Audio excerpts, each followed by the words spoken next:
is Who Did You Boycott Today? Hello to you folks.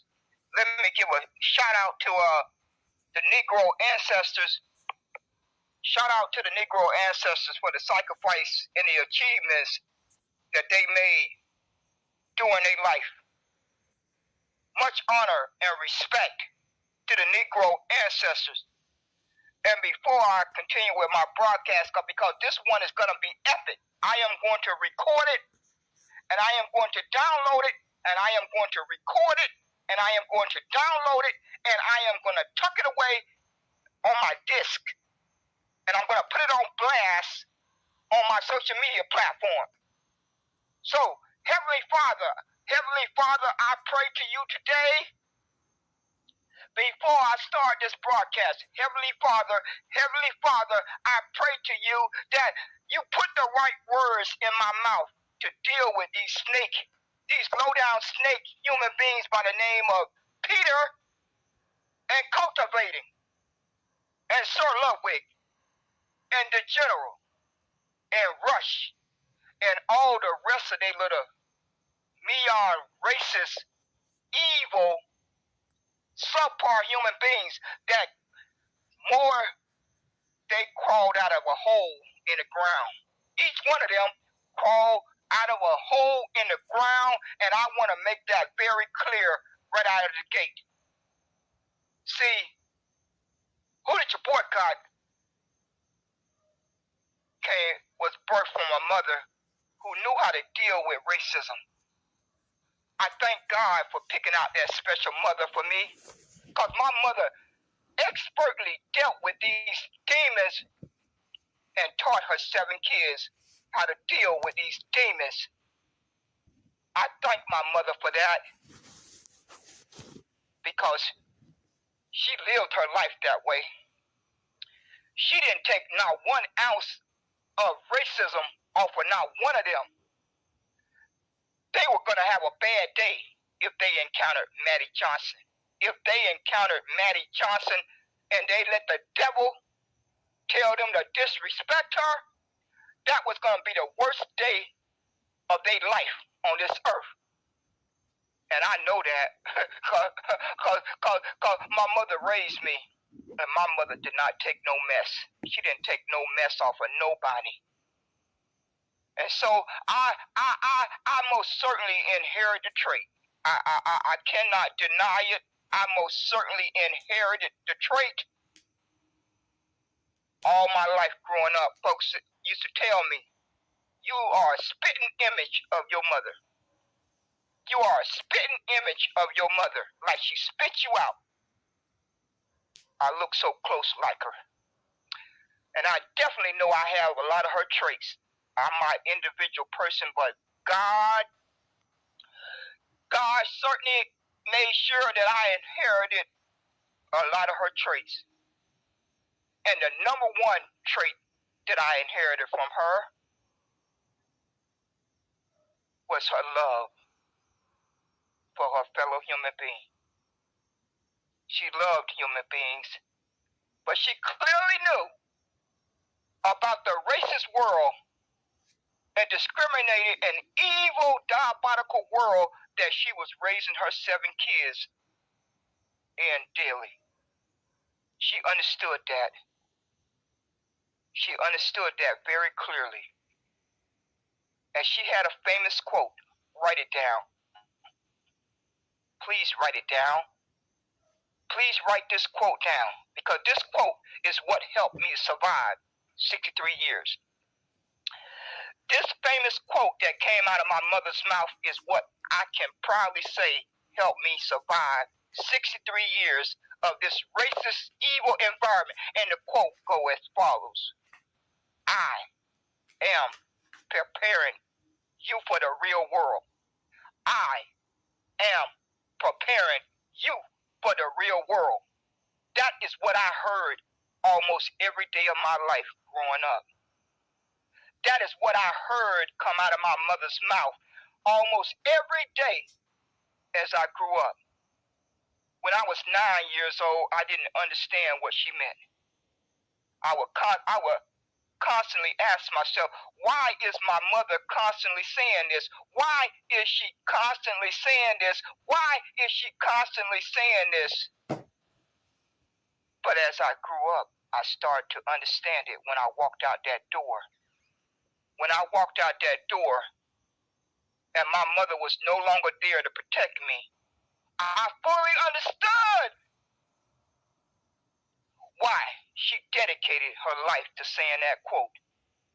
I am preparing you for the real world. And my mother did a superb job of preparing her 7 kids for this evil, diabolical world. That's why Who Did You Boycott ain't never had to deal with racism for the most part. And folks who grew up with me will tell you that. Go look it up on Facebook. Those that crossed my path in the military will tell you that too. They will certainly tell you that, because I had many conversations with them, because I ain't changed. The same person I am at this very second was the same person I was every single day in the military. And I had a sister and her husband were officers, so they covered my back. They covered my back because I could not change. I could not change who I was. So anytime I encountered any problems, and if I could not handle them, if I could not handle it, I simply had to walk to the phone. I simply had to walk to the phone and call my sister, and it was dealt with in less than 24 hours. I used to time it. So that's how I survived the racist environment in the military. I survived it because my mother prepared me for it. I survived it because my sister and her husband covered my back, and it's all about who you know. You know somebody who knows somebody who knows somebody who knows somebody who knows somebody who knows somebody who knows somebody, and life goes on. So all I had to do was pick up that phone, and my sister knew somebody, and her husband knew somebody, and my sister knew somebody, and her husband knew somebody, and my sister knew somebody, and my sister's husband knew somebody, and they got those racist demons off of my back anytime I needed it. That's how I survived. But the unfaithful day came when I snapped, and I went off on my first sergeant. I knew my career was over. I just snapped, and the whole building heard us. And y'all know how loud I talk. The whole building heard us that day. They heard me that day. I could not hold it in any longer. And I just snapped before I could catch myself. Before I could catch myself, I had already snapped. And I said to myself that very second, I said, Aqualin, your military career is over. You're going to beat them to the punch. You're going to request to get out. You are going to request to get out, and I got 10 years under my belt by then. I got 10 years under my belt. But I knew at that very moment I was not going to give them the satisfaction of putting me out. So I told them I wanted to get out. But the crazy thing happened. All these good folks who had been watching my back was coming up to me and telling me, don't get out, don't get out, don't get out. Johnson, do not get out. So all I had to do was step back and regroup. All I had to do was step back and regroup. And I thought about it. I said to myself, Aqualin, you got 10 years under your belt, and your mother never threw in the towel. Your mother never threw in the towel. And that day, my record spoke for me. They had no way to come at me because my record was crystal clean. My whole career record up to that date was so perfect, they had no way to come at me. So all I had to do would step back and regroup and say, hell no, I'm not throwing in the towel. I'm not throwing in the towel. My mother never threw in the towel, and I will not throw in the towel. So, who did your boycott ended up retiring after that fateful day? Look at that. That could have been a career-breaking moment. That could have been a career-breaking moment, but all of that good training that my mother gave me paid off. She said, let your record speak for you.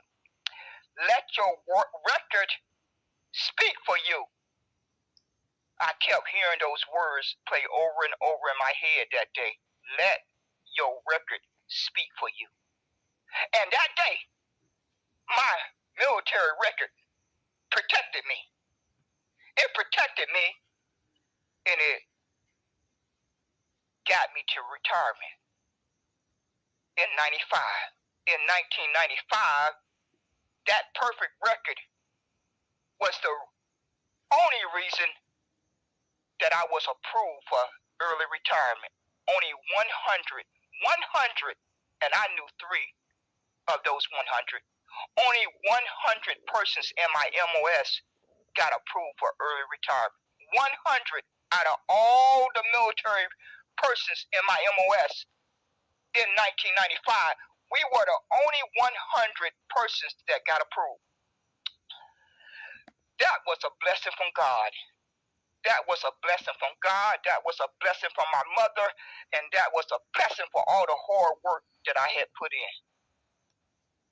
My mother was right. She's always right. She told me as I grew up, she said, let your record speak for you. And I look back on that day as I sat on that phone and talked to that person from the Hoffman building in Falls Church, Virginia, because I worked there. I had a little bit of connections from working there in a telecommunications center. So when the fateful day came for me to call up that office and ask them, had my early retirement been approved? She said, yes, 100 persons in your MOS has been approved for early retirement. And who did you boycott? Knew 3. I knew 3 out of that 100. So today, my broadcast is about that, how you are being tested, how each one of us are being tested. That's why I covered all of that. Because I want to make sure folks are crystal clear, are very crystal clear why I am the way I am. It wasn't by accident.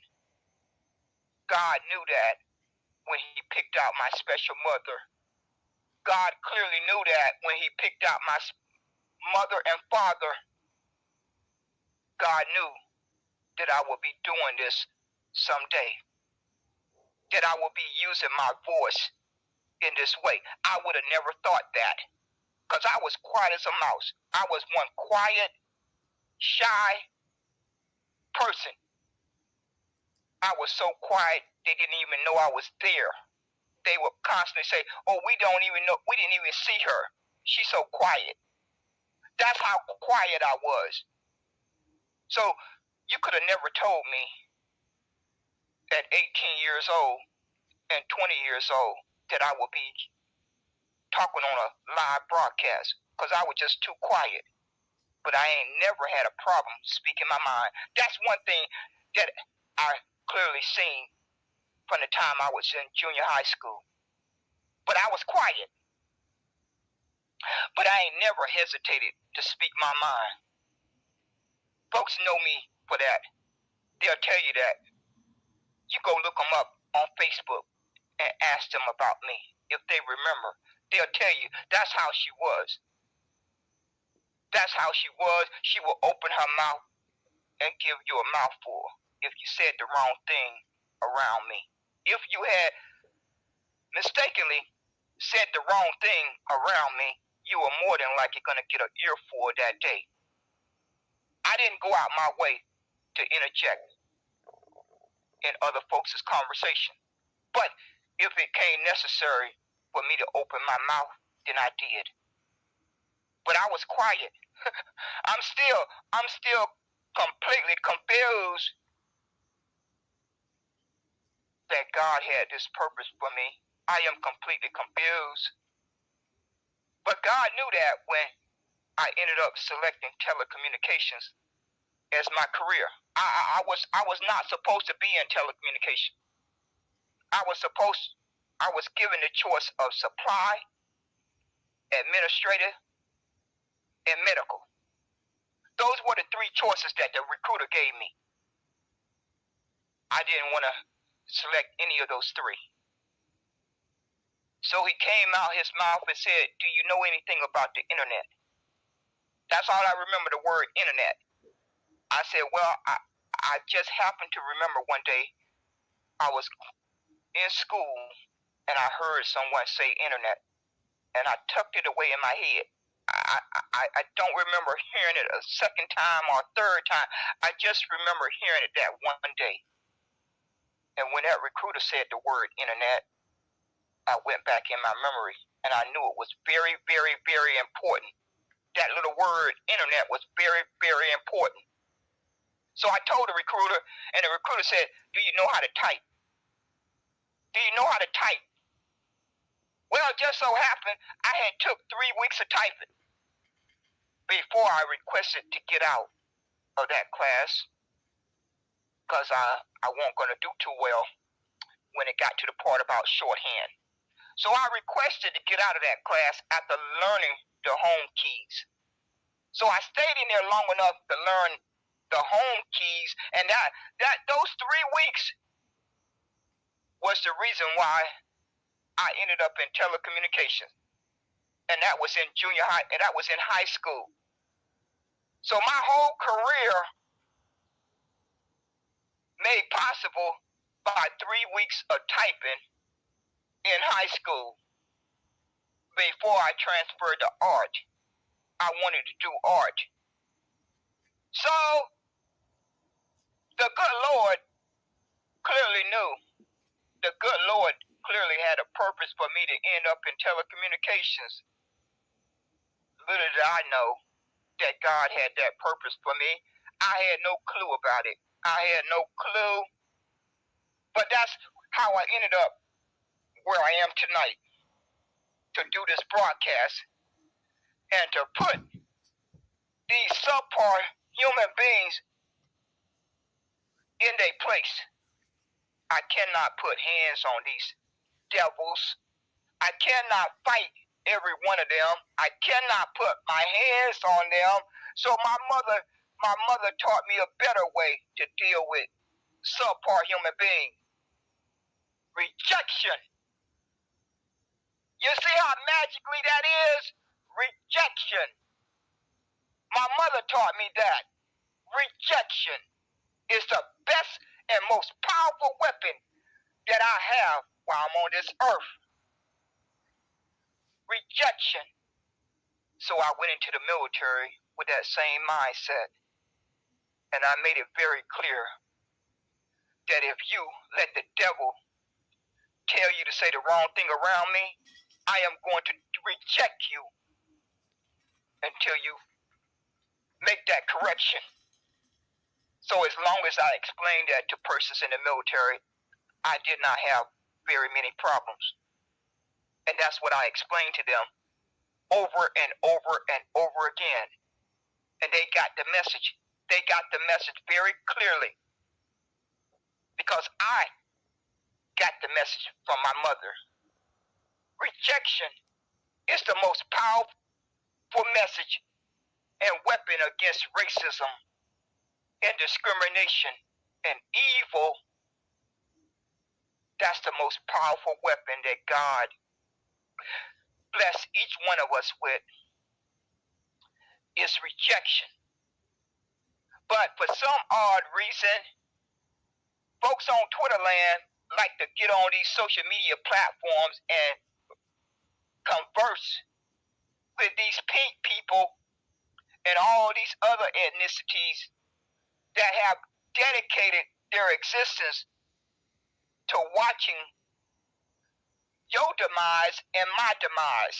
They have dedicated their life to turning a blind eye and a deaf ear to my suffering and my people's suffering.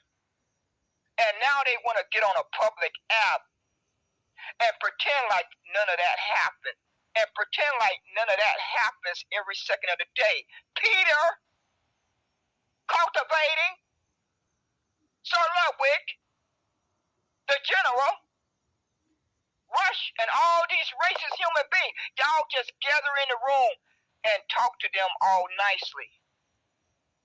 Peter got on the farmer stage, and I got to give much respect to the farmer, because we had a disagreement about that, but that man was a man. It did not cause us to stop talking to each other, but the farmer understood why I felt the way I did. Peter got on his stage and told the whole room that he'd defend Daniel Penny. This subpar human being had the balls to go into a room and tell persons with brown and dark brown skin that he defend Daniel Penny. And he did not get rejected. He did not get kicked out of that room the very second the words came out of his mouth. Well, excuse me, I respect the farmer.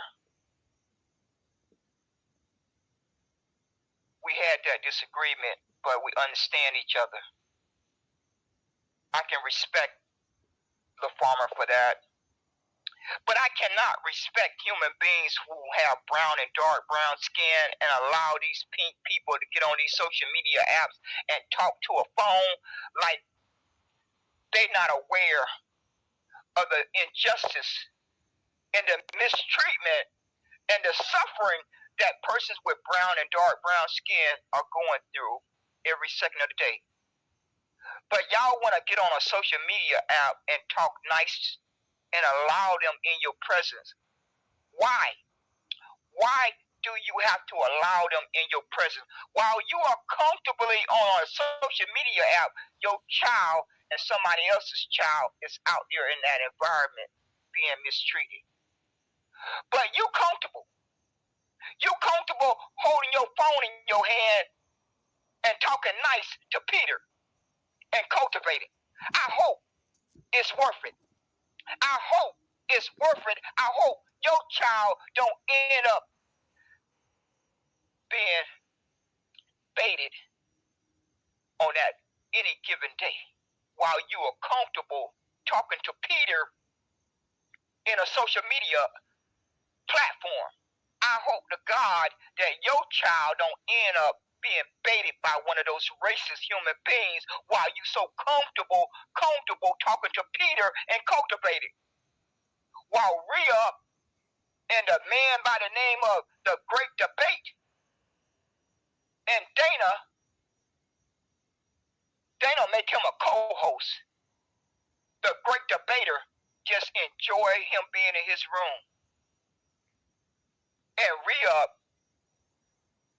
has no problem allowing Peter to sit comfortably on his stage.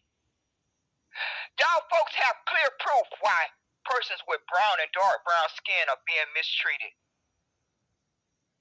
Because they don't take you serious. Because you don't know how to reject a human being on a social media app.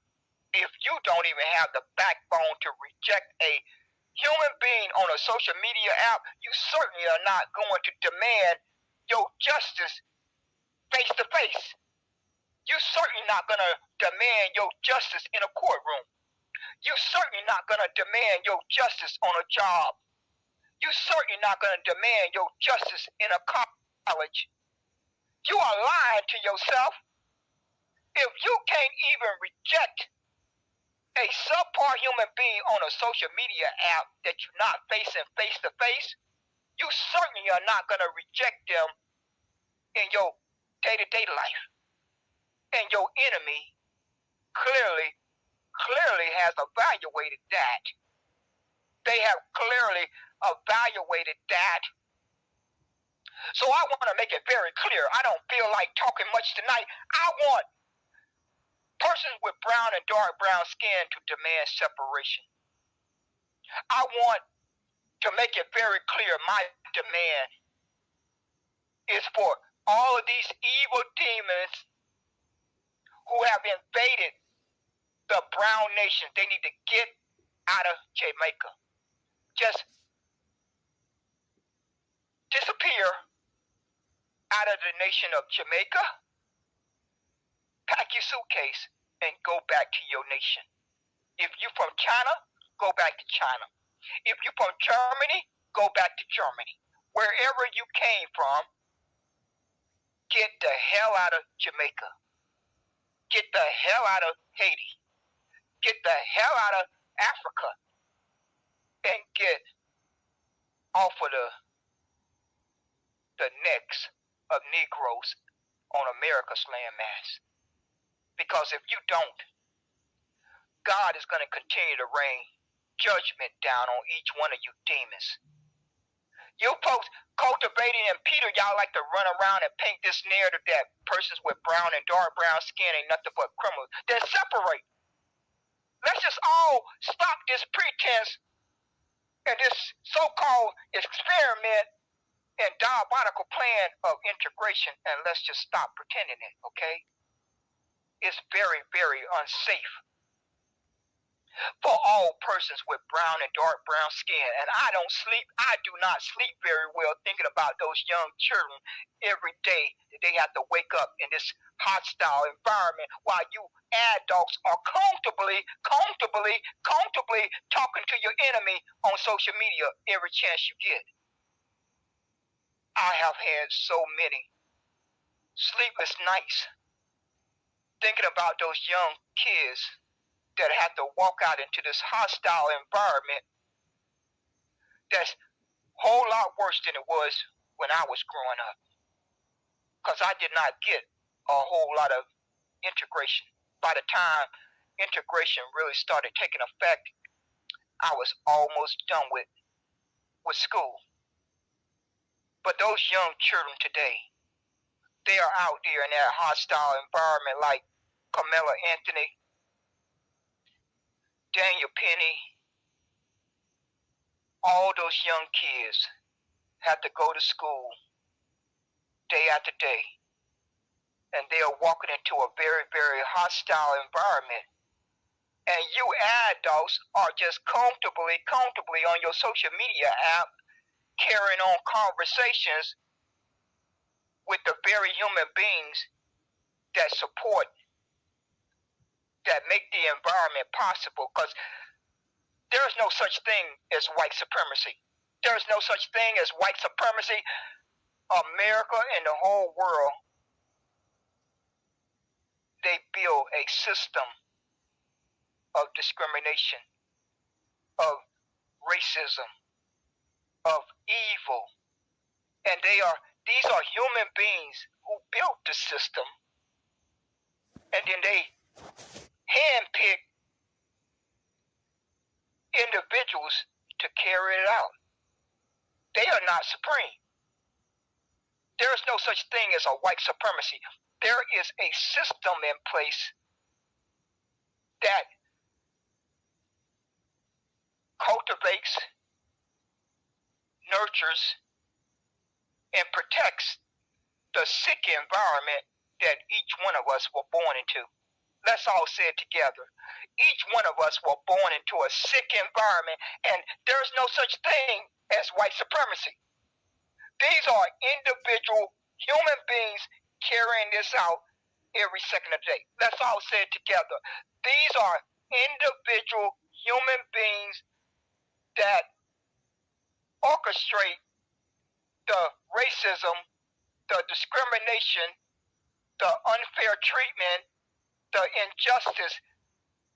Those actions are carried out by human beings, not some imaginary white supremacy. A collective, a very, very collective body of human beings carry that out every single day. They've been carrying it out for hundreds of years, for hundreds and hundreds and hundreds and hundreds of years. So y'all can stop this boogeyman called white supremacy. No, they are Peter. They are an individual like Peter, and an individual like Cultivating, and an individual like Sir Ludwig, and an individual like the General, and an individual like Rush. There are millions and millions and millions of these individual persons that have a name. You or I may not know their name, but they are walking the face of the earth if they have not died. They are threatening our children every second of the day. They are out there threatening our children every second of the day. And they are in Jamaica, destabilizing Jamaica.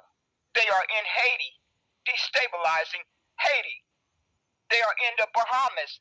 They are in Congo. They are in Sudan. They are in Africa.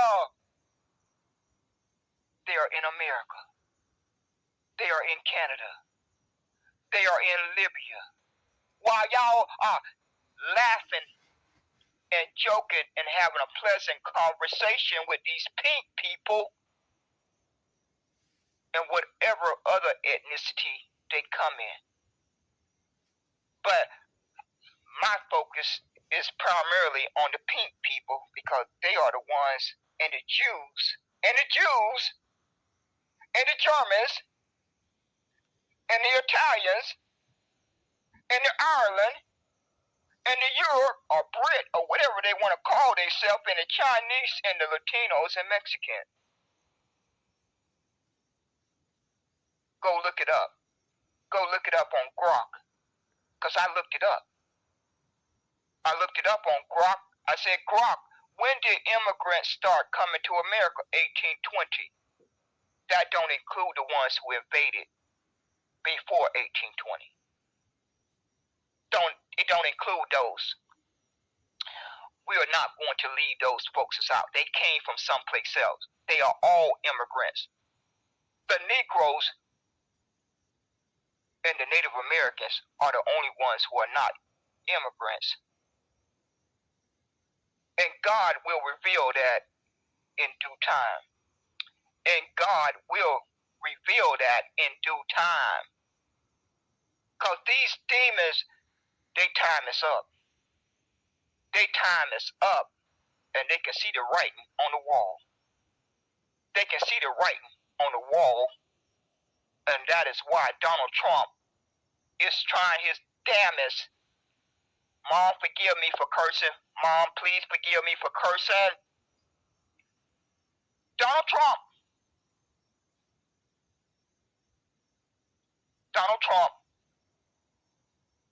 is working overtime to erase the history of Negro slavery. But he's a couple of hundred years late.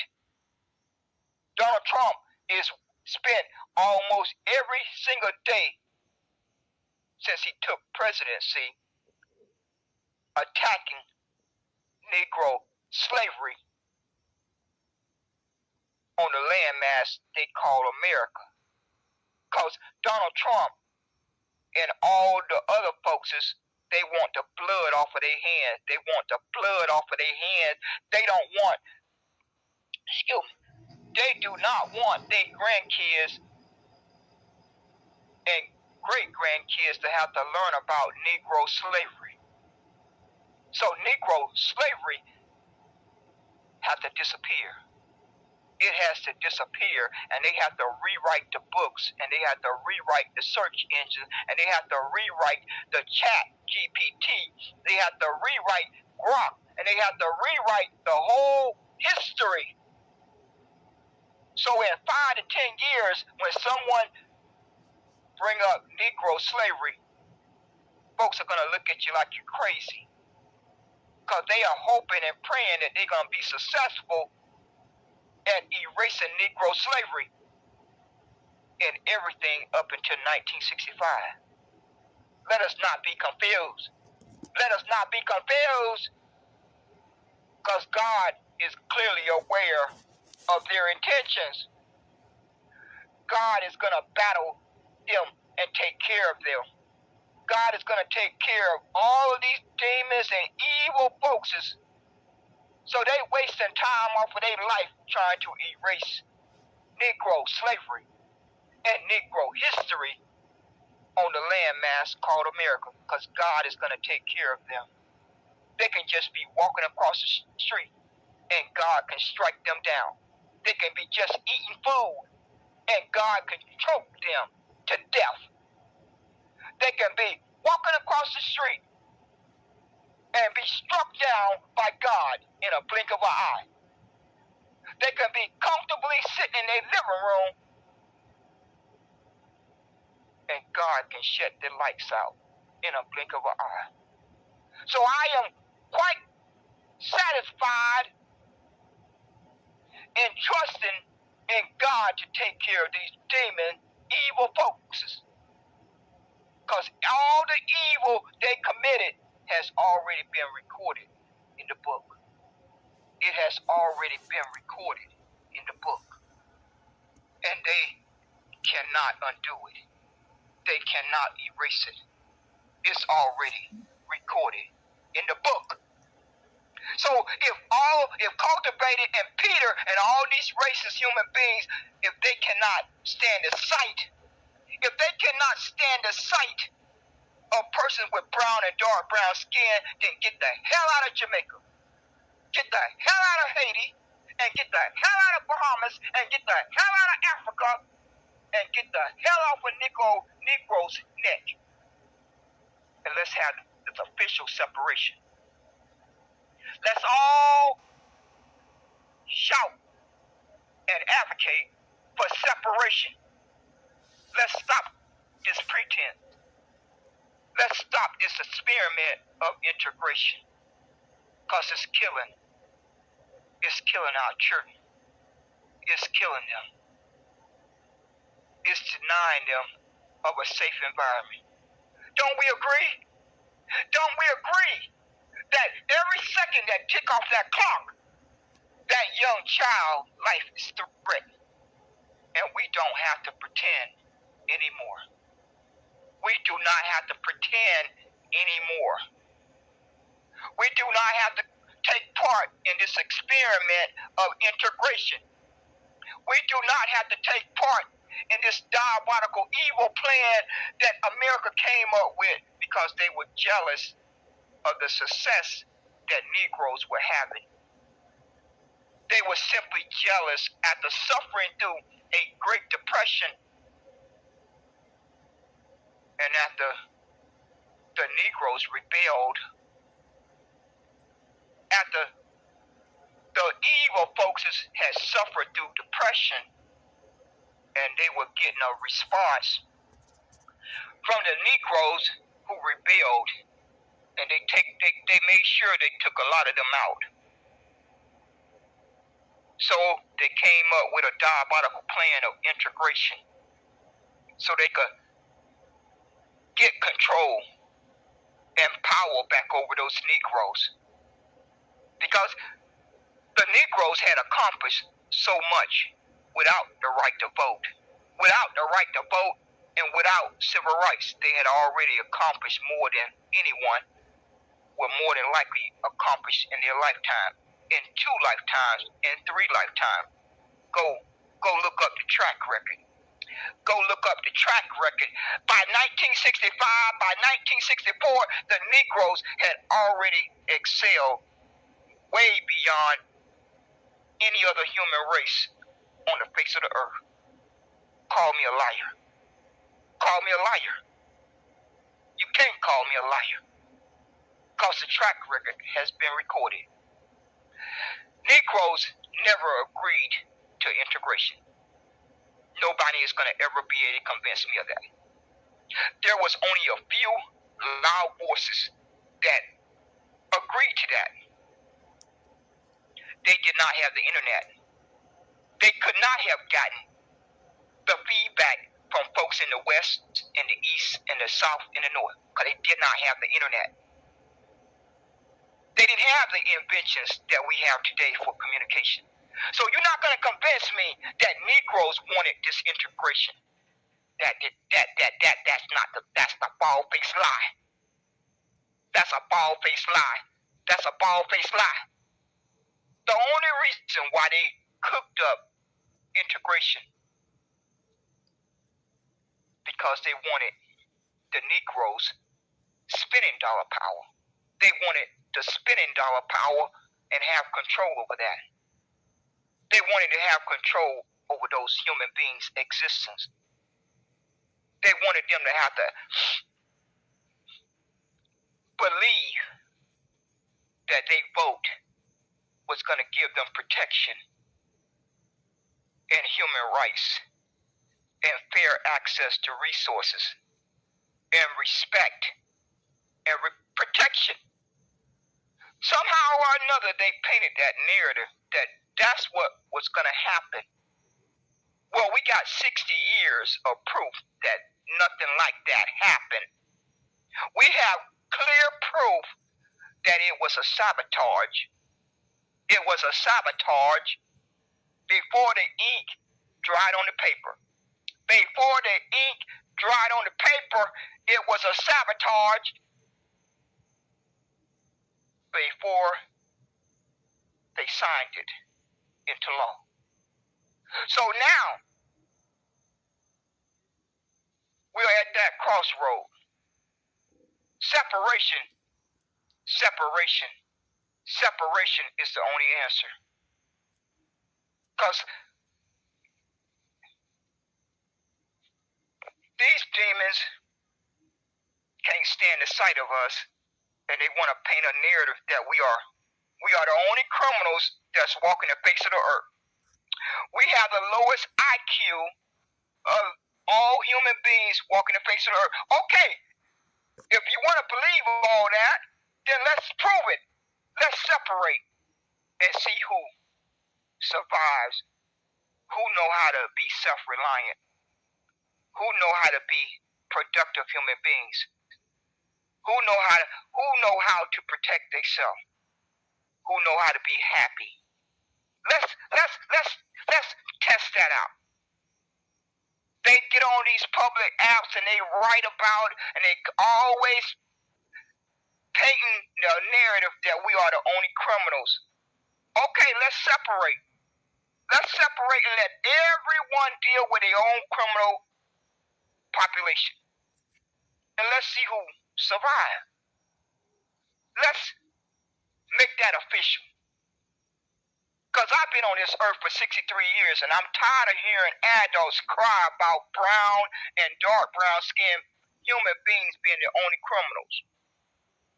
That they are the only ones benefiting from welfare. That they are the only ones who are low IQ. Well, let's separate. Let's just all advocate. Let's just all use our voice to demand separation. Let's just do that. What's stopping all you adults cultivating? Peter, Sir Ludwig, the General, Rush, all you racist human beings that are so afraid. You are so afraid that you are going to be murdered, that you are going to be attacked in your environment every time you step out your door. So let's just separate. Let's stop this pretense. Let's stop this pretense of integration. Because I am advocating for separation. Because I have to lay down and sleep at night. And I am tired of the nightmares. I am completely tired of the nightmares of those young children who are walking out into that hostile environment. I just want to have a peaceful night's sleep before I die. Before I die, I would just like to have one peaceful night of sleep and not have to think about that child who is 6 years old,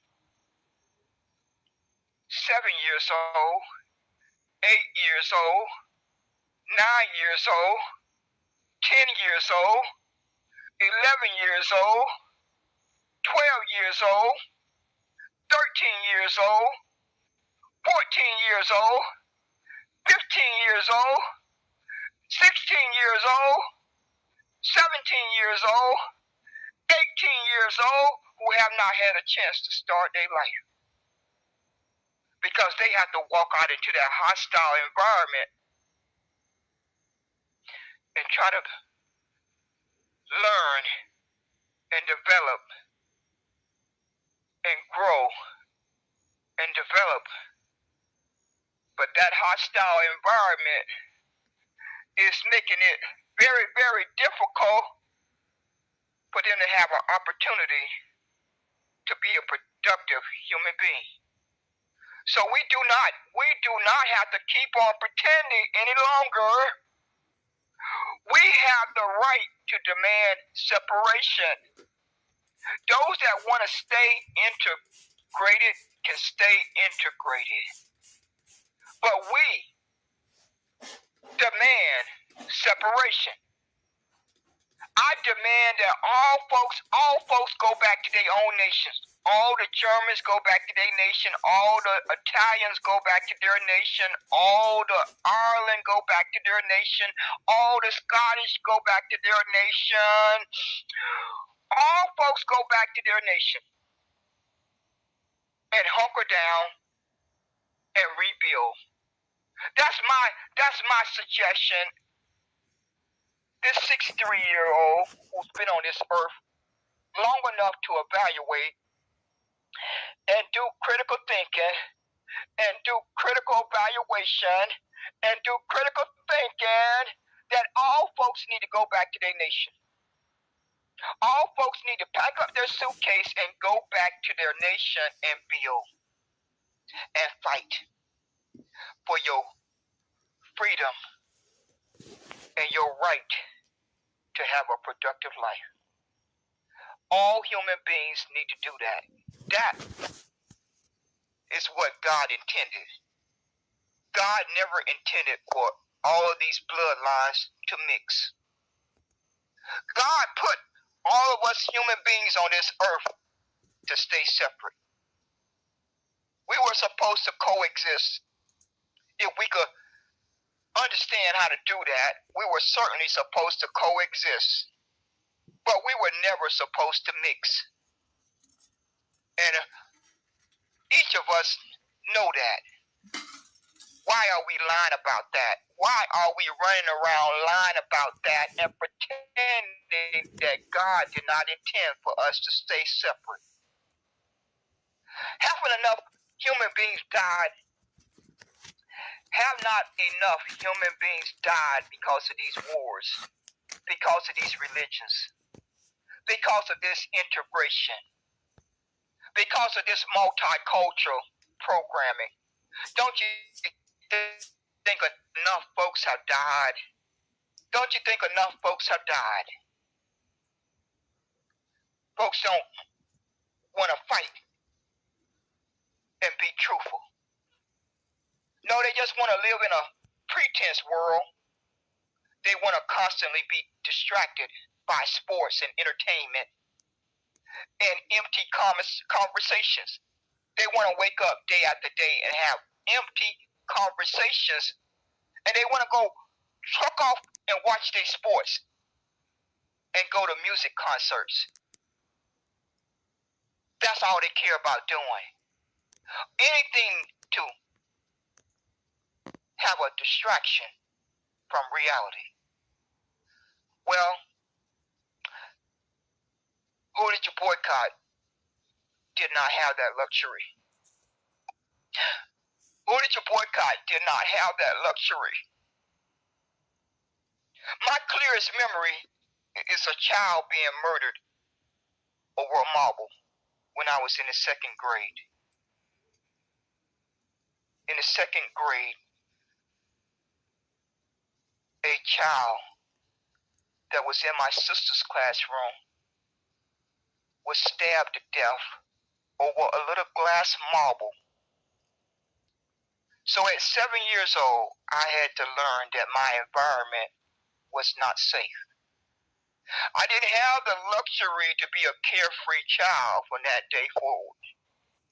From that day forward, at 7 years old, as I sat at my desk in the second grade, and I watched the ambulance roll the body out of the classroom, all I could think about is that memory. I didn't understand what had happened until I got home, and my sister told us what happened, that a little boy was stabbed to death over a marble, because we had went out on recess and we liked to play marbles. So some argument was over a little marble. I had to learn that my environment was not safe.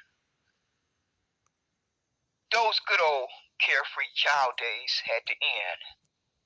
They had to end that very day. I no longer was a carefree child. I was no longer a carefree child. That day, I had to face that my environment was not safe. I had to wake up day after day and remind myself that my environment was not safe. My mother deserved all the honor and love for fighting every day of her life, for working those 2 and 3 jobs to get her 7 kids out of that environment. But I am proud that I spent the first 9 years of my life in the projects. It made me tough, whether I wanted to or not.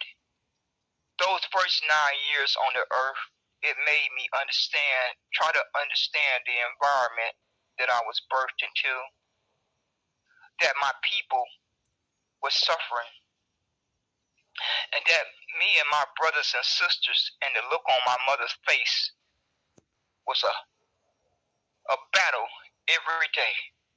It was a battle every day. So I'm proud that I spent the first 9 years of my life in the projects. I'm proud of all of those persons that I grew up with. My mom always said that everything that you go through in life, God have a purpose. My mom always told me that. She said, everything that you go through in life, God have a purpose. So that's why I can clearly say I am proud of those first 9 years of growing up in the projects, because my mom explained to me that God have a purpose for everything that you go through in life. God knew I was going to have to go through those 9 years. God knew that my mother was going to be a fighter. So I'm not going to be ashamed. I'm not going to look down on anyone that had to go through and live through that environment, because it didn't have to be that way. It did not have to be that way if America had not been evil. If America had not been evil, they created that environment. They created that environment after 246 years of Negro slavery. After decades of black code laws, Jim Crow laws, sharecropping, President Pipeline. America has created the environment that each one of us wake up to. Call me a liar. You don't just sweep 246 years of a sick environment under the rug and wake up the next day and pretend that it never happened. And pretend that it never happened. You don't sweep from 1865 to 1965 under the rug and pretend that that was not a hostile environment. That folks were not waking up and being threatened to get hung every day they woke up. They were being threatened to get burnt alive every day they woke up. They were threatened to be hung to death. All of that was the environment up until 1965, and it's still happening today. Are y'all pretending that that did not happen? Are y'all pretending that that did not happen, that America did not create that hostile environment? Are y'all trying to pretend? Are y'all trying to pretend that you got amnesia? Why? Why are you trying to pretend that America did not go around the world and destabilize Africa, Jamaica, Haiti, the Bahamas, Liberia, all brown nations with brown skinned human beings? Are y'all going to try to pretend that that did not happen? Folks like to run around and claim that they want to make America great again. Mega. When was America great? Let's just all put on our thinking cap. Let's all put on our thinking cap and strain our brain and try to answer this one. When was America great? Was it the first 246 years? From 1619 to 1865? Can anyone pretend that America was great between 1619 and 1865? Okay, we clearly know that America was not great between 1619 and 1865. Let's go to the next 150 years. No, let's go to the next 100 years. 1865 to 1965. Send me proof of when America was great, and I will correct myself. Anyone can send me proof of when America was great between 1865 and 1965. Let's all say it together. Was America great between 1865 and 1965? Anyone that got proof can send it to me. Now we down to the last, now we down from 1965 to 2025. Do anyone have an answer? Do anyone have proof of when America was great between 1965 and 2025? Do anyone have proof to send to me? So once again, who did your boy God been on the earth for 63 years? God kept me here for a reason.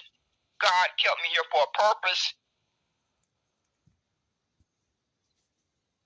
So I could give my personal testimony.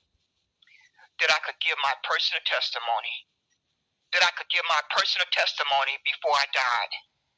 That I could give my personal testimony and on this recording that I am going to give firm instructions to my daughter to protect for her life. I will make sure, because my daughter clearly know what her mother's doing. I constantly have conversations with her. I constantly have conversations with her so she can clearly understand what her mother was fighting for, what her mother stood for, and what her mother lived for. She's not going to be confused. She is not going to be confused. So my daughter will get this recording. I will re-record it. Okay, we clearly know that America was not great between 1619 and 1865. Let's go to the next 150 years. No, let's go to the next 100 years. 1865 to 1965. Send me proof of when America was great, and I will correct myself. Anyone can send me proof of when America was great between 1865 and 1965. Let's all say it together. Was America great between 1865 and 1965? Anyone that got proof can send it to me. Now we down to the last. Now we down from 1965 to 2025. Do anyone have an answer? Do anyone have proof of when America was great between 1965 and 2025? Do anyone have proof to send to me? So once again, who did your boy God been on the earth for 63 years? God kept me here for a reason. God kept me here for a purpose. So I could give my personal testimony. That I could give my personal testimony. That I could give my personal testimony before I died. That I could give my personal testimony, and on this recording, that I am going to give firm instructions to my daughter to protect with her life. I will make sure, because my daughter clearly knows what her mother's doing. I constantly have conversations with her. I constantly have conversations with her so she can clearly understand what her mother was fighting for, what her mother stood for, and what her mother lived for. She's not going to be confused. She is not going to be confused. So my daughter will get this recording. I will re-record it and download it to a disc. And I will put clear instructions to my daughter to protect it with her life. So we are clear. We are all clear now. All adults are clear that America was never great. America was never great, and we can all stop this pretense and this experiment and separate. I want the young children to have an opportunity to be safe. And every day that they wake up in this hostile environment, and each one of us adults clearly know they're not safe, call me a liar. Call me a liar if that's not the truth. So since all of these persons have made it very clear, cultivating Peter, the general, and Rush, that they do not want to live next to you or me. They do not want to walk out their door and lay eyes on a person with brown and dark brown skin. They don't want to go to school with you. They don't want to go to a job and have to look at you. They don't want to go to their entertainment and look at you.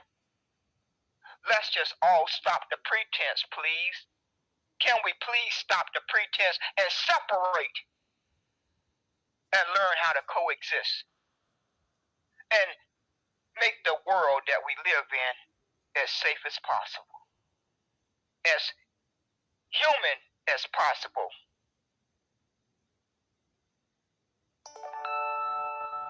Child, the baby, that child deserved that much. All of us deserved it. Each one of us deserved that, but we haven't had a chance to experience that. A lot of us have not had the chance to experience that. I cannot stop thinking about the memories of understanding that I was walking out. I was waking up and I was walking out the door into a hostile environment. From the day I started understanding that, I did not understand that at 1 year old. I did not understand that at 2 years old. I did not understand that at 3 years old. I did not understand that at 4 years old. I did not understand that at 5 years old. I did not understand that at 6 years old. But at 7 years old, I understood it as much as I could at 7 years old. And that day has never changed. From the very day that I had to start understanding that in my second grade classroom, I have had to understand that I was walking out into a hostile environment every single day of my life. So, I don't know about any one of you. Each one of us have a different life experience. Each one of us have a different life experience. I grew up in a household with 4 brothers and 2 sisters. Each day that we walked out the door, we each had a different life experience. We each had a different life experience, and we had the same mother. It's okay. It's okay to admit that. It's okay not to lie about that. It's okay. It's okay not to lie about that. I love my brothers and sisters, but I clearly have had enough time to evaluate that every day that we walked out that door, we each had an individual lived experience. So it's time. It's time for separation. It's time for the Negroes to get Special Field Order 15. If this evil country don't want to put Special Field Order 15 back into law, then they need to come up with some land grants and cash. Because if that does not happen, God is going to continue to rain judgment down on America and the whole world. So the choice is America. The choice is every citizen, every human being walking around on 2 legs on America's landmass. You can start advocating for that every second of the day. Or you can pretend that it don't matter. That's the debt that's owed. So if you are a human being with your 2 feet planted on America's landmass, then you have been spending blood money. Each one of you have been spending blood money, and the debt is owed. So contact your representatives in Congress, contact your representatives in the Senate, and contact all of your inside connections and explain to them that separation is the only answer. Separation is the only answer. And God is going to take care of this matter. God is going to take care of all of this evil, all of this mistreatment, all of this robbing of a child of their life, of their innocence. God is not going to continue to allow the precious children to have to suffer through this day after day. Each one of our days are numbered because we have failed the children. We have failed to protect their life at any cost. Each one of us are failing to protect that young child in the 1st grade.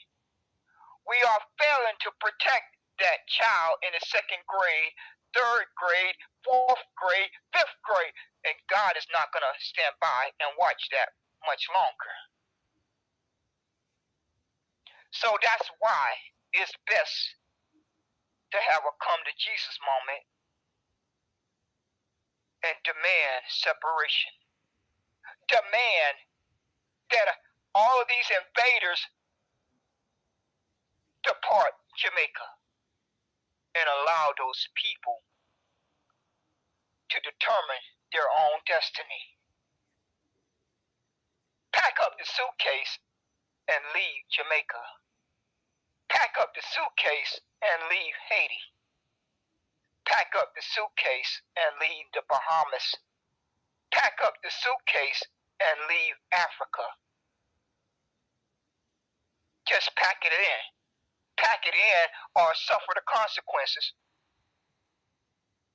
Pack it in or suffer the consequences of God's judgment. The choice is each one of ours. Pack it in, or God is going to continue to rain judgment down on each one of us. Pack it in. Everybody need to go back to their own nations. Everyone need to go back to their own nation and build and figure out how to have a productive society and have a productive life. That's what needs to happen. But folks are greedy. Folks don't have a backbone. Folks don't have a backbone. They just prefer to talk and vote and pretend like reality is not reality. I have been on this earth for 63 years, and I just don't understand why adults wake up day after day and they can name all those things that are being done that's evil, that's bad, that's corrupt, and they can talk about it, and they can talk about it, and they can talk about it, and they can talk about it, but they never take any action. You got the brain dead human beings who talk about voting for the Democrats, who talk about voting for the Republicans, when they clearly know the whole system is corrupt. But they wake up day after day and cry about voting. They cry about voting like they don't know the system has layers and layers and layers and layers of corruption that is killing people. It's killing people. But you're voting for it. It's killing people. And you want to continue to vote for it. Why don't you have a backbone and stop voting for it? Why would that be so hard? Why would that be so hard not to vote for it? But you wake up. Each one of us can have a pass into the internet was invented. We can try to give ourselves a pass that we were not educated enough to understand the corruption of the political government that we all participate in. But there's no excuse for it now. The internet has been invented. Before the internet was invented, we could all make excuses that we were not educated about the corruption of the government that sanctions murdering human beings. They protect it. They sanction it while they run around the world destabilizing other nations. You folks are comfortably on a social media app. Can't wait to go vote again. Can't wait to go vote again when our kids can't even go to a protective, safe environment at school. They can't even go sit in a classroom in a protective, healthy environment at school. But all y'all care about is voting. Y'all can raise all this money for political candidates, but you can't raise no money for breakfast and lunch for kids to go to school and be able to eat. But y'all can raise millions and millions and millions of dollars for political candidates, but you cannot raise enough money to build schools that are healthy, that are properly funded, that have the proper supplies. But you can raise money for that political candidate in a drop of a dime. In a drop of a dime, y'all folks can get on a social media platform and raise money for a political candidate. Why don't you raise some money so that child that needs free lunch, that needs free breakfast can eat? Would that be asking too much? Raise some money so that child can eat. They don't have to go to school hungry. They don't have to go to bed hungry. Raise some money for that. Raise some money for that. Before you tell somebody to go vote. Before you tell someone to donate to a political candidate. Why don't y'all find the backbone and the motivation to do that? But God is going to take care of you. God is going to take care of each one of you selfish human beings that is not protecting that child. God is going to take care of you. God is waiting on you. God is waiting on you. God have a front row seat for you in hell. God have a front row seat for you in hell and is waiting on you. Peter cultivated and the general and rush. You despise. Each one of you have expressed. You despise a human being with brown and dark brown skin. Why don't you start advocating for separation? Why don't you start advocating and contacting your Congress and your senators and demand that they put Special Field Order 15 back into law? And we can all stop this pretense of integration. And we can all stop talking about this word called unity. There will be no unity until all of these evil demons get out of Jamaica. Pack your suitcase and leave Jamaica.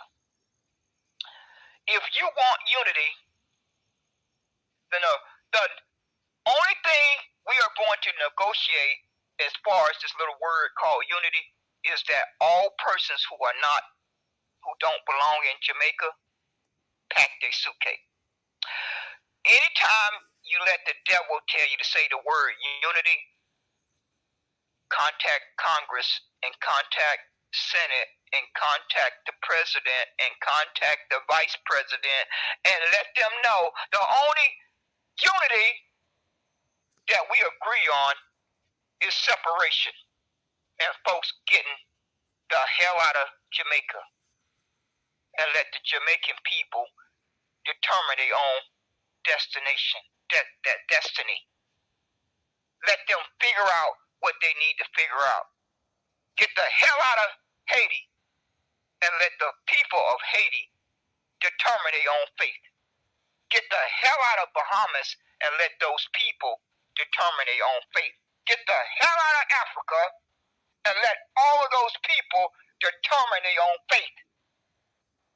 And all you human beings, go back to your nation.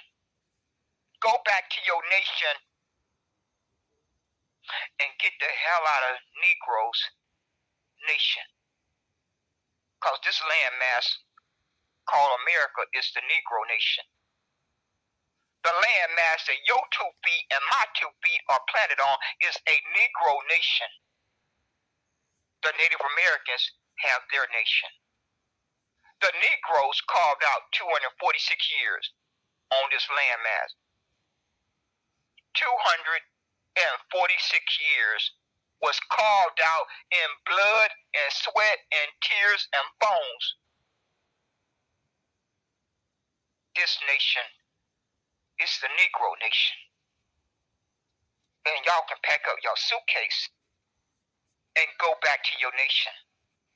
Go back to Germany, go back to Mexico, go back to China, go back to Italy, go back to France, go back to Scotland, go back to Ireland, go back where you came from. But if you don't choose to do so, God is going to take care of you.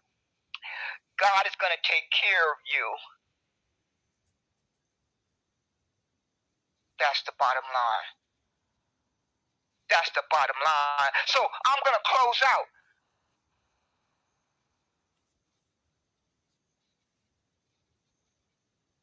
Folks need to boycott. Folks simply need to boycott to equalize this evil. Money is at the root of all this evil and corruption. Money is at the root of all of this evil and corruption and mistreatment of a human being.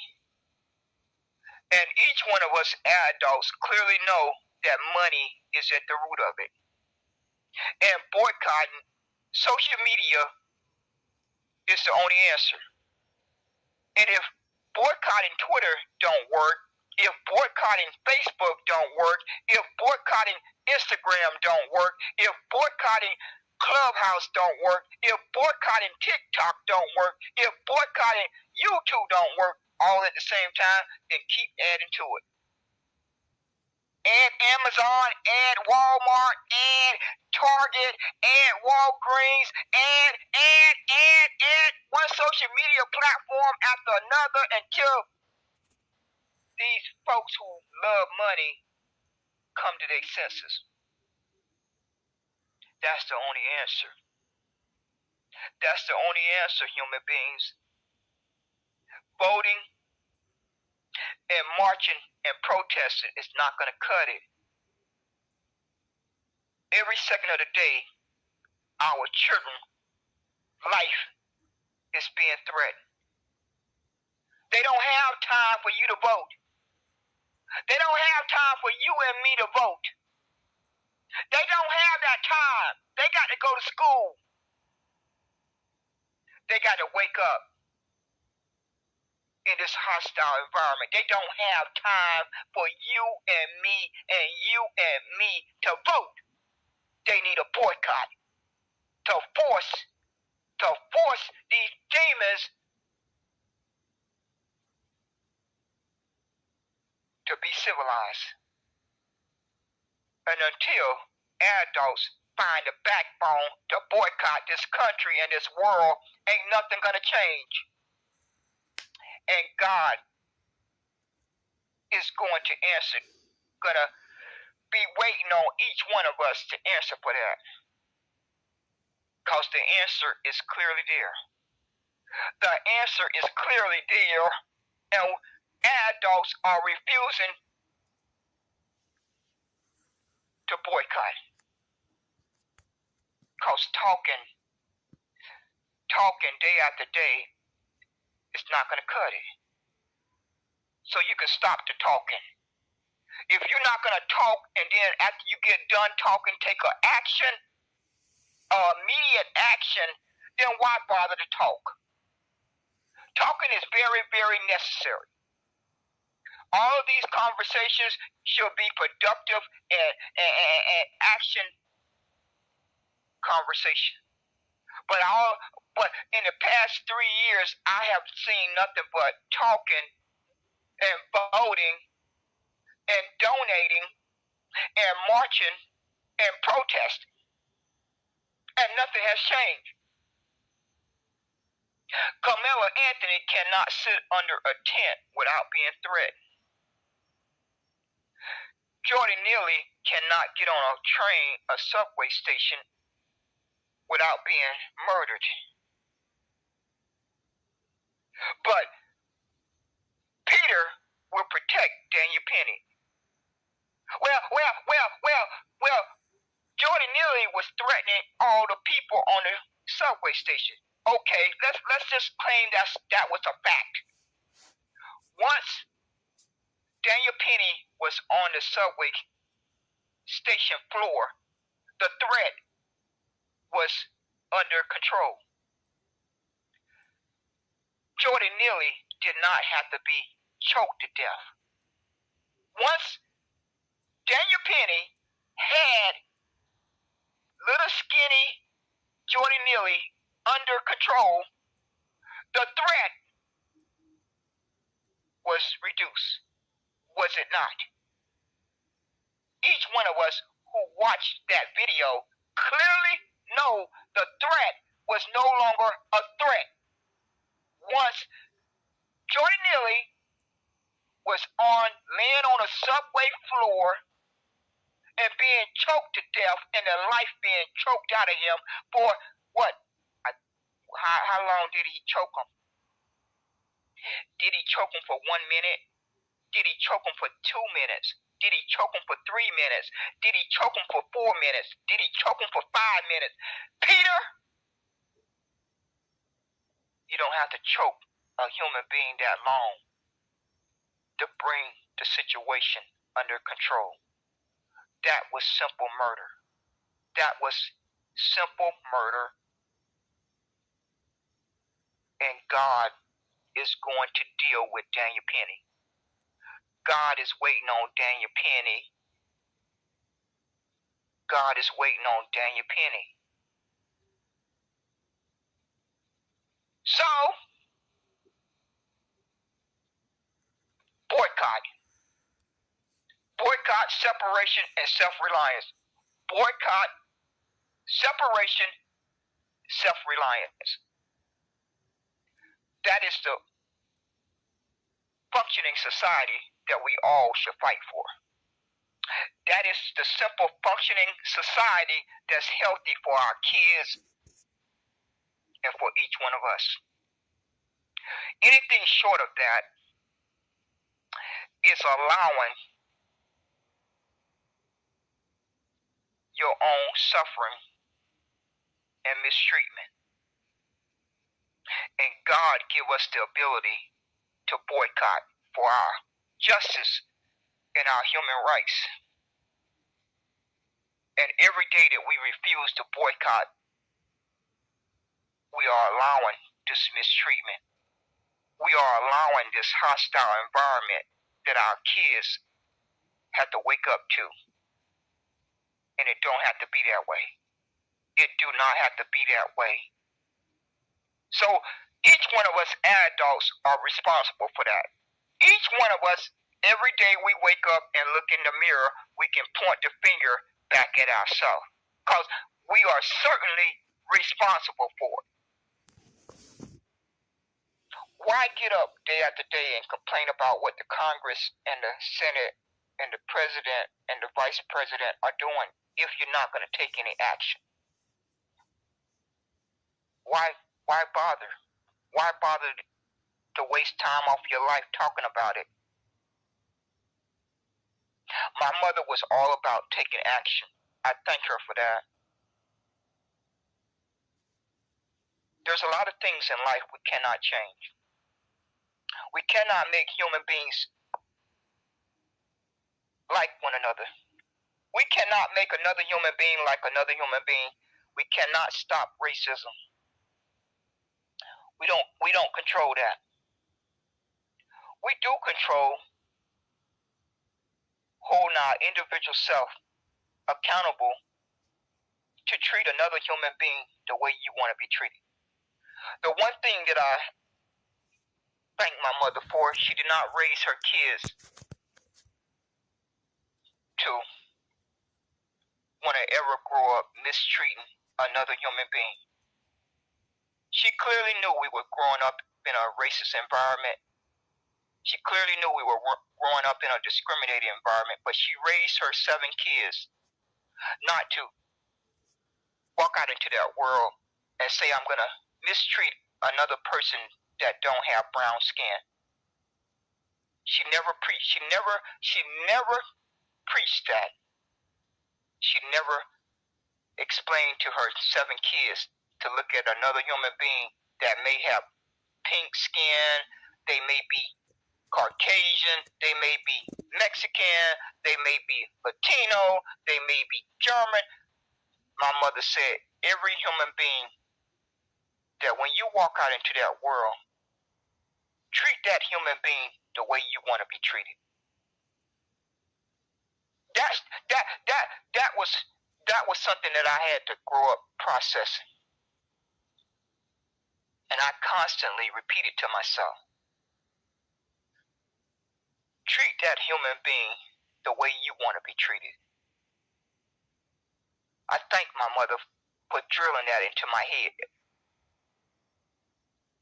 So I don't use the word hate. Hate is a weapon that belongs to those human beings who made another human being a slave. That's the only persons that word belonged to. So my mother never used the word hate. So I don't use the word hate.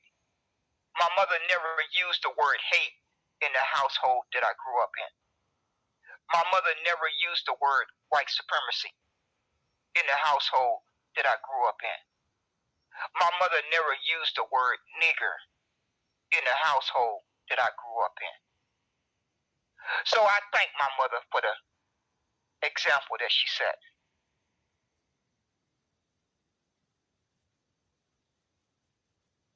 There's a lot in the world that we cannot change. But we don't have to. We don't have to stay integrated. We clearly know, because these folks already have private schools and gated communities, and they control all the industries, and they decide who get hired and who get fired, who get hired and who get fired. So we don't have to pretend anymore. We no longer have to keep on pretending. We clearly know the gated communities are built constantly.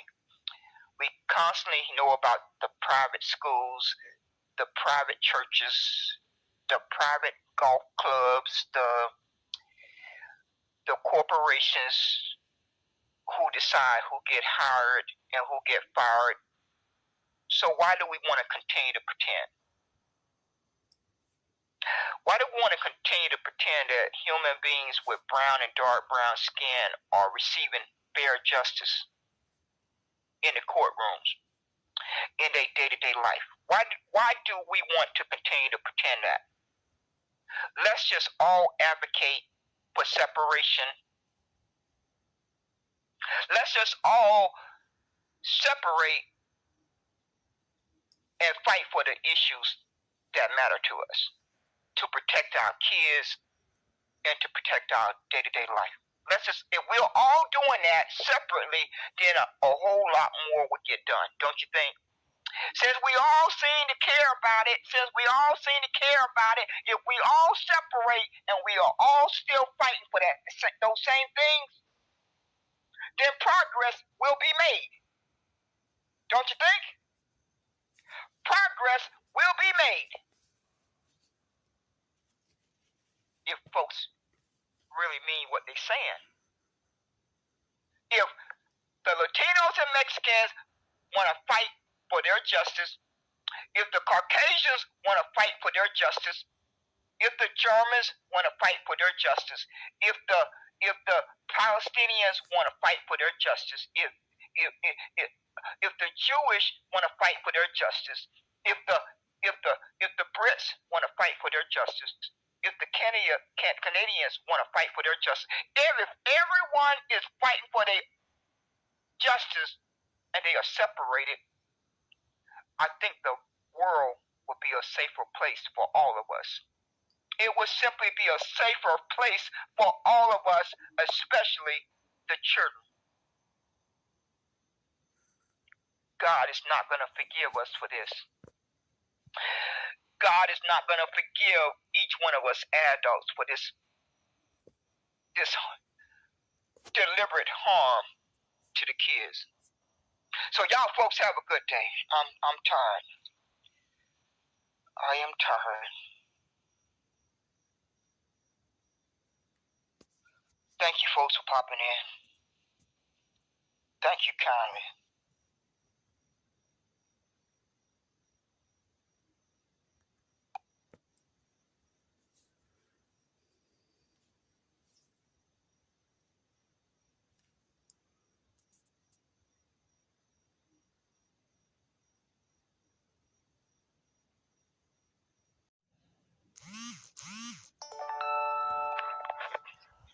Testing 1 2 3. Testing 1 2 3. This is Who Did You Boycott Today? I am getting ready to turn in for the night, and I'm trying to decide whether I'm gonna let this broadcast continue to run or go to my pre-recordings. But before I close it out, I want to make it very clear that Peter cultivating Sir Ludwig, the general, and Rush, and all racist human beings that are walking around on two legs, you identify yourself as soon as you open your mouth and start talking.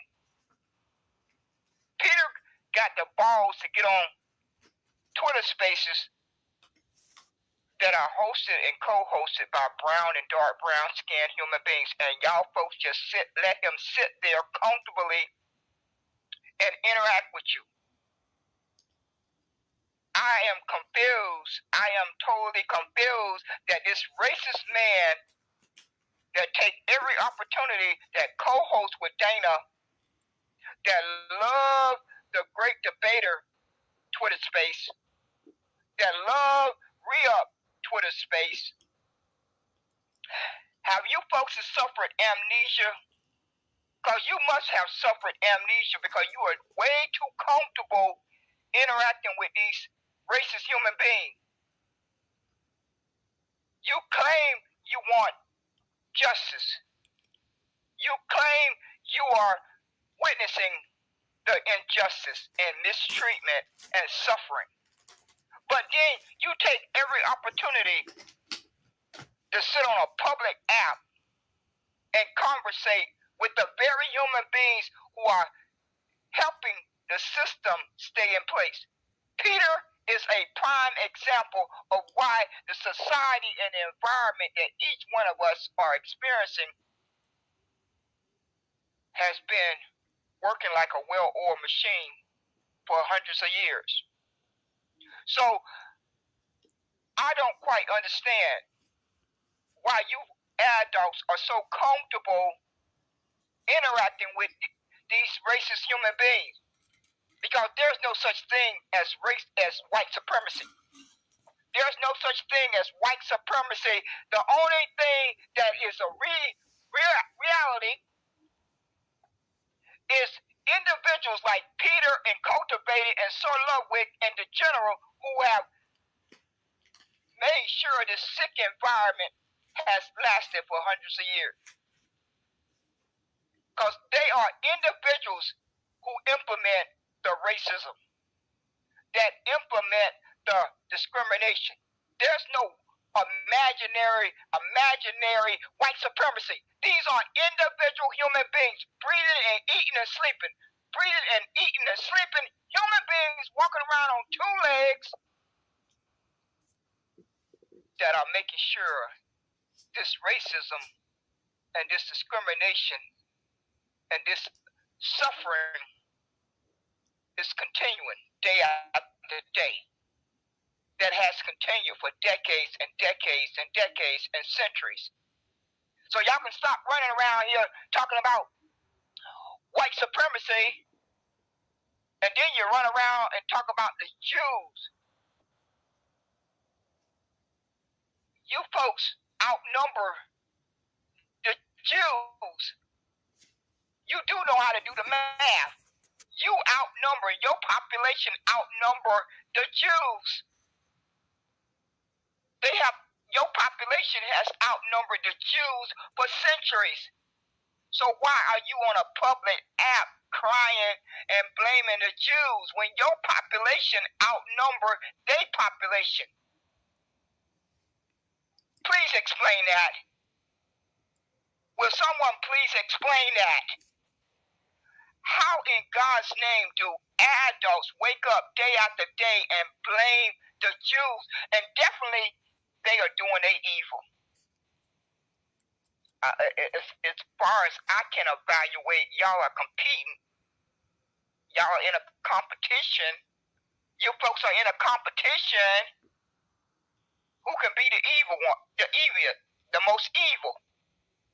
You folks have been in a competition for centuries. Now, because you are starting to feel the pain, now you don't came up with another favorite word, unity. Where was the word unity during 246 years of Negro slavery? Where was the word unity for 246 years that Negroes were slaves? Where was that word unity? Where was the word unity when 1865 up until 1965, Negroes had to wake up day after day and be threatened to be hung to death. They had to wake up day after day and be threatened to be burnt alive. They had to wake up day after day and be threatened to be lynched. Where was the word unity then? Where was it? Where was the unity from 1965 up until more recent? Well, now that you evil human beings who have been comfortably living in your little perfect world, your little perfect bubble, now that you have been living in your little comfortable world since 1865 up until 2020, I'll say 2020. I think it all started crashing down about then for sure. Your folks were quite comfortable in your little perfect world of racism and discrimination. From 1865 all the way up for sure to 1965 when they came out with a diabolical plan called integration.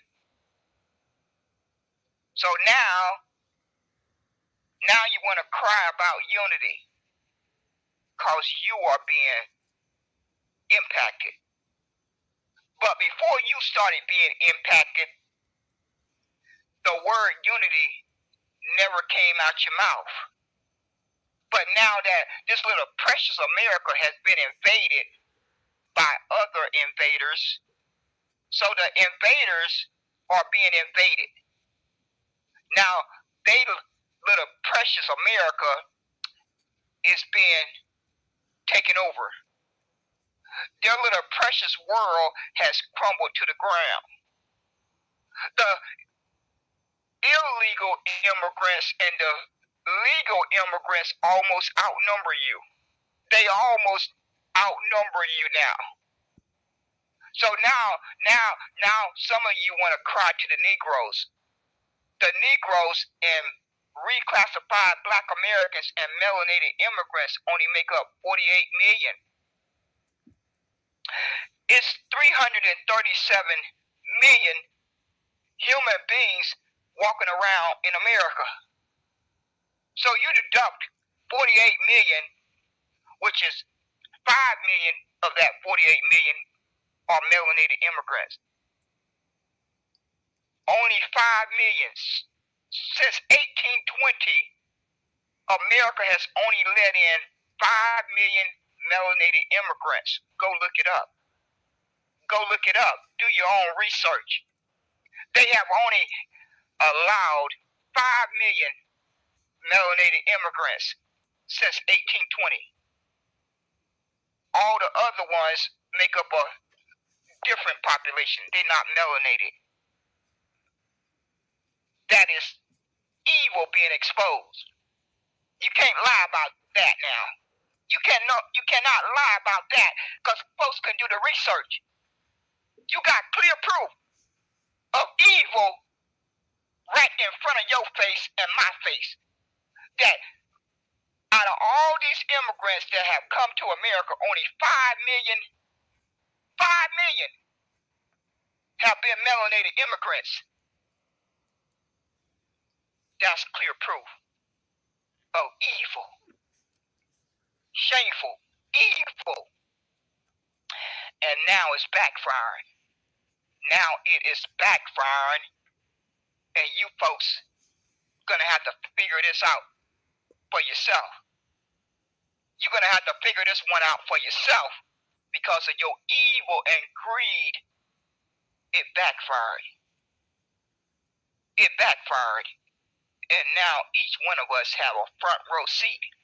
Each one of us have a front row seat of this invasion takeover. How you like that? How you like that? I don't think you like it too much, do you? I don't think you like it that much. That's why you're on these social media apps crying all day. That's why you wake up day after day and spend precious time off your life crying about this invasion. Well, you need to go cry to the president. You need to go cry to the vice president. And you need to go cry to the Congress. And you need to go cry to the Senate. And you need to go cry to the oligarchy. You need to go cry to BlackRock. And you need to go cry to Rockefeller. And you need to go cry to the cartels, the corporations, and the banks. Because the Negroes and reclassified Black Americans don't have any ownership over industry. They not writing the policies and legislation. They don't have ownership over industries. They don't have any say in the policies and legislation that has been passed since the beginning. Do they? They little small population of 43 million plus 5 million. It's not even a drop in the bucket. So you can't blame that one on the Negroes. That's one you're not going to be able to paint the narrative that they are to blame because their population is a drop in the bucket. Deducted from 337 million. See how evil exposes you? You see clear proof of how evil can get exposed when folks are least expecting it. They are least expecting it, and there it is. One day they just wake up and it's smack dab in their face. America got a major problem on their hands. They wanted immigration to be a weapon against Negroes and reclassified Black Americans and melanated immigrants, and it backfired. It has backfired, and I am taking great pleasure in watching it. I am taking great pleasure in watching it so you can forget about this word called unity. The only unity that you need to be saying out your mouth is that you are ready to get out of Jamaica. You are ready to pack up your suitcase and disappear from Jamaica and leave the people in Jamaica alone. That's the only unity word. That's the only time that you need to be saying the word unity. If you're not saying unity and we are going to leave Jamaica, we are going to leave Haiti, we are going to evacuate, and we are going to disappear from Jamaica, Haiti, the Bahamas, Africa, Libya, all the brown nations. Don't bother to say the word unity. Because these folks are still suffering. They are still being destabilized. They are still being made slaves while you are comfortable on your little social media app saying the word unity.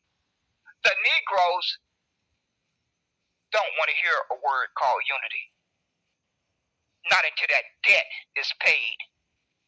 Not until that debt is paid that's owed to the Negro ancestors and their descendants. Don't bother saying the word unity. Don't bother writing it. Don't bother saying it. Don't bother writing it. Don't bother saying it.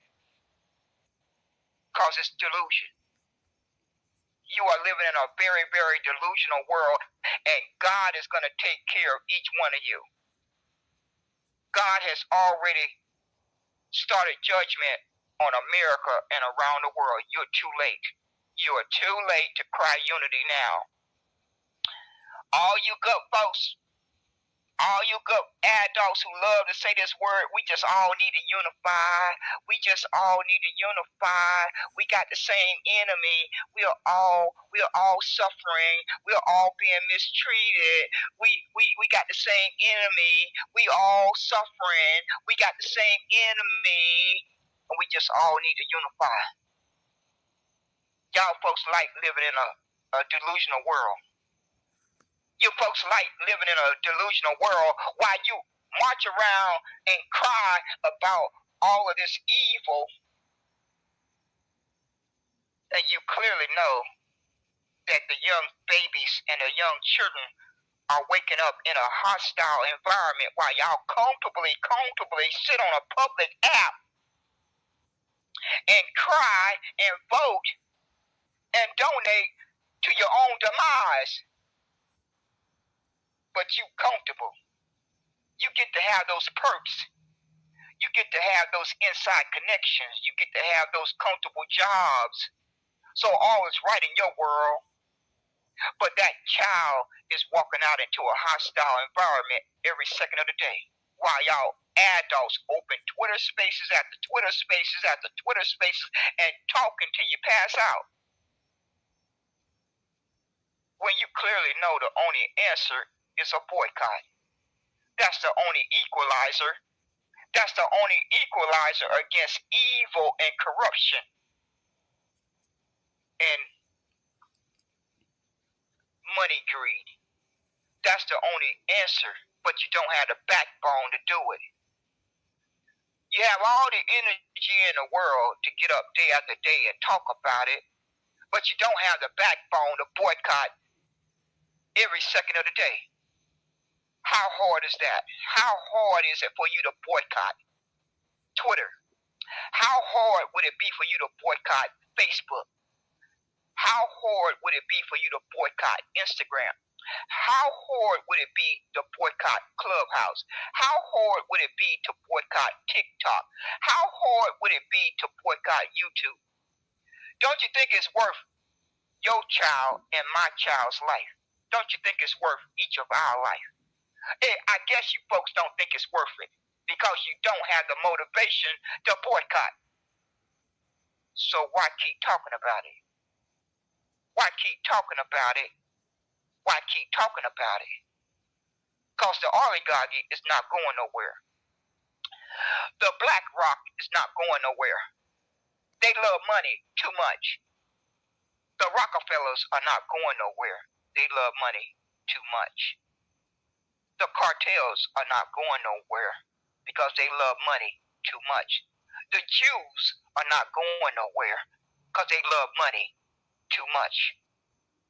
So the only equalizer is a boycott, but you don't have the backbone to do it.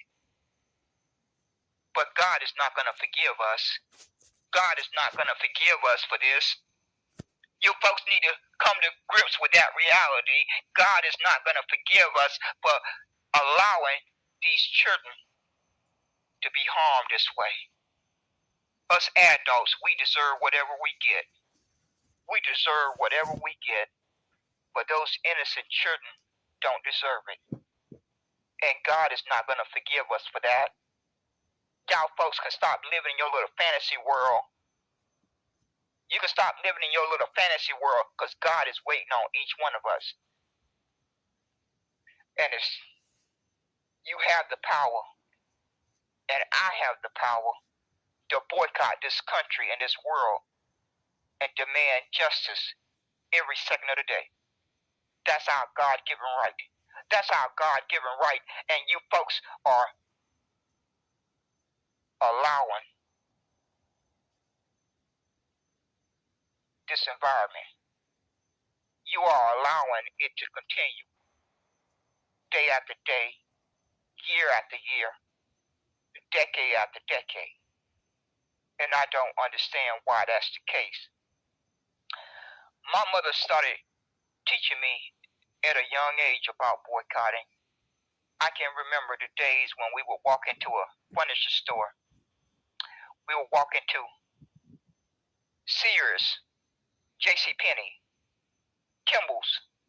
My mother would say, go get me a person with brown and dark brown skin to wait on me. I want that individual to get my commission. So my mother started grooming me at a very young age. She clearly understood the power of your dollar. She clearly understood your dollar power and how to utilize it to demand your justice and your self-respect. So she started grooming me at a very young age. I thank God that my mother understood her dollar power. She understood her dollar power, and she exercised it every day of her life. My mother was a coupon queen. She could walk into a store with coupons and not have to spend a penny. She was an expert at it. She understood how to stretch that dollar. So I definitely inherited a lot of her example. I thank God for that. And I don't quite understand why you adults wake up day after day and allow this to continue. Why you can continue to want to run around and talk about voting. Why you keep running around talking about running candidates. Why you keep running around talking about donations. Why you keep running around talking about protesting and marching. When the root of the problem is money. The root of the evil is money. The root of the suffering is money. The root of the crime is money. And the only answer to that is a boycott. Call me a liar. Someone send me some information if they have a better answer. If they have a better answer than that, then send it to me, please. And I will promote it. Because I've been on this earth for 63 years, and I have evaluated it and dissected it and analyzed it upwards and sideways, and that's the only answer. So I want to make it very clear. Y'all can forget about this word called unity. There's no such thing as unity when human beings are in Jamaica suffering. There's no such thing as unity when human beings are in Haiti suffering. There's no such thing as unity when human beings are in the Bahamas, in Africa, Congo, Sudan, and on and on. And Negroes in America are suffering.